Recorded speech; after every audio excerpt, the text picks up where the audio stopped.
తొలి చూపు చాలంట చిత్తాన చిత్రంగా ప్రేమనేది పుట్టగా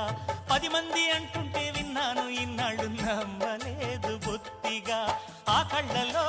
ఆ నవ్వులో మహిమ ఏమిటో ఆ కాంతిలో ఈనాడే నా ఉదయమైనదో మదిసీమలో ఇన్ని మరుమల్లే గంధాలు మునుపెన్నడు లేని మృదువైన గానాలు మొదటి బలపు కథలు తెలుపు గేయమై తీయగా స్వరములు పాడగా ఏ స్వప్నలోకాల సౌందర్య రాశి నా ముందుకొచ్చింది కనువిందు చేసి ఏ నీలి మేఘాల సౌధాలు విడిచి ఈ నేల నడిచింది ఆ మెరుపు వచ్చి